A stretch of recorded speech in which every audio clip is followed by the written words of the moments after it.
Colorado's governor's race is starting to shape up. If the primaries were held today, Republican candidates Greg Lopez, Victor Mitchell, Doug Robinson, and Walker Stapleton would be on the ballot.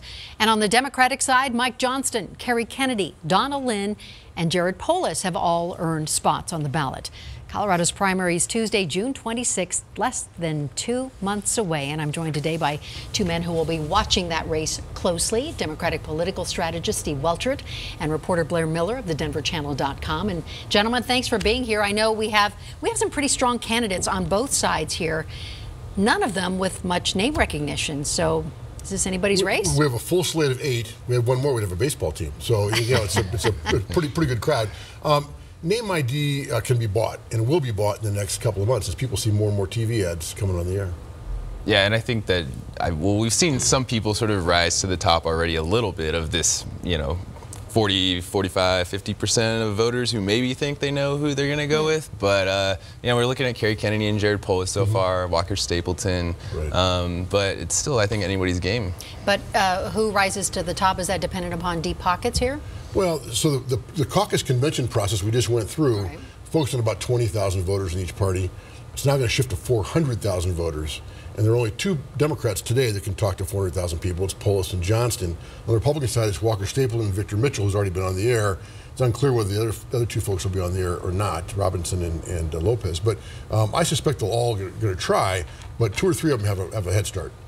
Yeah, and I think to me, yeah, exactly what you said too. But I feel like I've seen some more grassroots from momentum coming from Kennedy's supporters lately. I feel like she's been the one that's kind of come out of not nowhere, but from the back of the pack to sort of in the front of the pack as we sit here right now. Well, and certainly this year of all years, in kind of in a Me Too world where women are at in politics and in public life, Kerry Kennedy's in a place is the only woman really in the run. Well, Donna Lynn's in the race, but Kerry's got more momentum than Donna Lynn's got today, where she can take advantage of that maybe and grab the brass ring. Well, and as you talk about grassroots, we also, I think more than ever, are seeing how social media plays into these races. Oh, no question.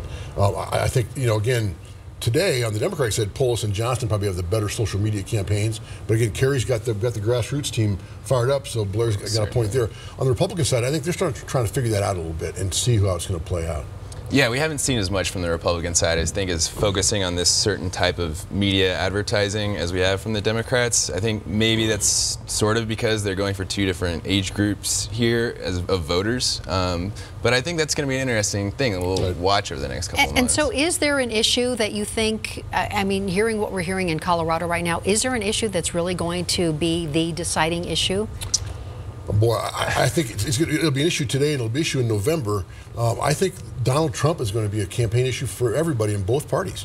Democrats are all going to run aggressively against him and try and be the anti-Trump person. Republicans are going to have to weigh how far do they go, because if they go too far, they have to defend that in November. That could be a real challenge. Right, and I think that is going to be the biggest challenge for the next 2 months for Republicans, is trying to figure out which base of Republican voters they want to sort of, meld their campaigns toward. How do you navigate that? I'm a Trumpster, I'm conservative enough to get your nomination, but not say too many things to get in trouble come November ads. Right, it's really interesting, and I think we're going to really see some factioning here. Well, and especially when we're talking about that independent voter here in Colorado, which is, there are more independent voters now than there are of either political party. And for the first time, unaffiliated voters are going to be allowed to vote in both primary, well, either primary.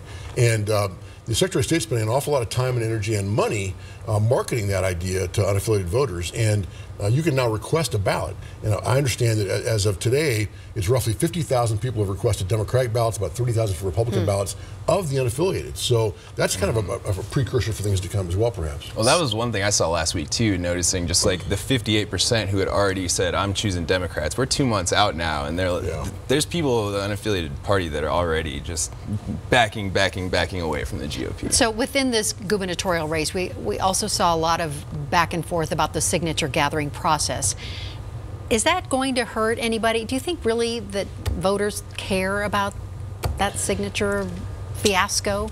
It's hard to tell, honestly, at least from my perspective. I mean, we've certainly written a lot about it, and people have read those stories, but as far as if it's going to have any effect on what happens in June, as far as these gubernatorial candidates are concerned, I'm not really seeing any effect so far, personally. It's very much an inside baseball conversation. I think to the extent it helps anybody, it might be a function of kind of driving your name ID up a little bit.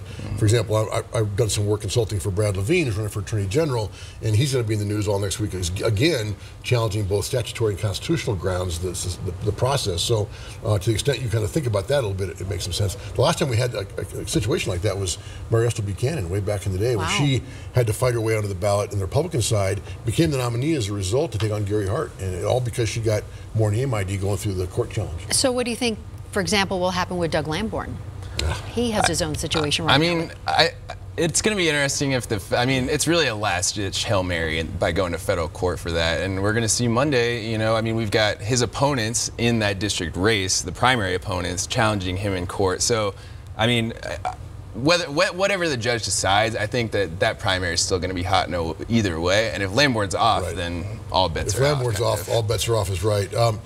Look, judges like to kind of benefit more access to the ballot, right? And so they're going to really want to weigh on Lamborn's side, not to deny people a chance to vote for Lamborn. If they want to vote against Lamborn, they can do that, but let's not keep his name off the ballot.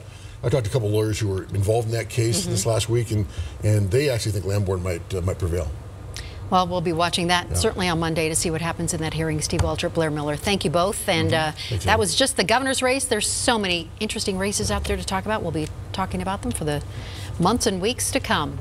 Thank you.